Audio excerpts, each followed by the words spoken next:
অত্যাৱশ্যকীয় সামগ্ৰীৰ অতিপাত মূল্যবৃদ্ধিয়ে সাধাৰণ ৰাইজক জ্বলাকলা খুওৱাৰ সময়তে নিৰ্বাচনোত্তৰ পৰিস্থিতিত পুনৰ মূল্যবৃদ্ধিৰ প্ৰকোপ উঠিছে।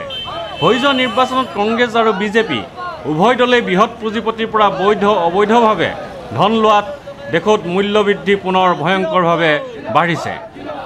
এই অভিযোগ ভাৰতৰ কমিউনিষ্ট পাৰ্টি মাৰ্ক্সবাদীৰ।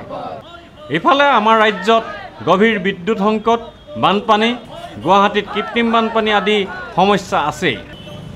এনেধৰণৰ সমস্যা সমাধানৰ দাবীত CPIMে আজি গুৱাহাটীত বিক্ষোভ কাৰ্যসূচী পালন কৰে। চৰকাৰৰ ব্যৰ্থতাক ধিক্কাৰ দি CPIMৰ মহানগৰ কমিটিৰ সম্পাদক টিকেন দাসে কয়, কমিউনিষ্ট পাৰ্টি মাৰ্ক্সবাদীৰ পক্ষৰ পৰা সম্প্ৰতি যি মূল্য বৃদ্ধি হৈছে এই মূল্য বৃদ্ধিৰ প্ৰতিবাদত এই বিক্ষোভ কাৰ্যসূচী কৰিছোঁ। কাৰণ যোৱা নিৰ্বাচনৰ পিছতে নিত্য প্ৰয়োজনীয় সকলোবিধ বস্তুৰ দাম বৃদ্ধি হৈছে, হৌ কৰি বৃদ্ধি হৈছে। আলু, পিঁয়াজ, দালি, চেনি, মিঠাতেল সকলোবিলাক বস্তুৰ দাম বৃদ্ধি হৈছে।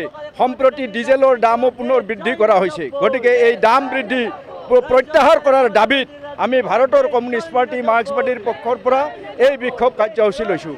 আমি দেখিছোঁ যে ৰাজ্যখনত আমাৰ বিদ্যুতৰ যি সংকট, এই সংকট দিনে দিনে বৃদ্ধি হৈছে।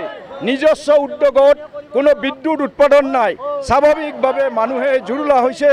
আমাৰ জনসাধাৰণৰ লগতে ছাত্ৰ ছাত্ৰী আৰু আমাৰ উদ্যোগ ক্ষেত্ৰতো বিৰাট পৰিমাণে ক্ষতিগ্ৰস্ত হৈছে। স্বাভাৱিকভাৱে বিদ্যুতৰ যি উৎপাদন, এই উৎপাদন বৃদ্ধিৰ কৰাৰ কাৰণেও আমি দাবী উত্থাপন কৰিছোঁ। লগতে গুৱাহাটীৰ যি কৃত্ৰিম বানপানী আৰু নাগৰিকৰ যিবোৰ সমস্যা, এই সমস্যা সমাধান কৰাৰ কাৰণেও আমি দাবী উত্থাপন কৰিছোঁ। ভিডিঅ' জাৰ্নেলিষ্ট সুশান্ত দাসৰ সৈতে অমৰদীপ গগৈ, চেণ্টিনেল নিউজ, গুৱাহাটী।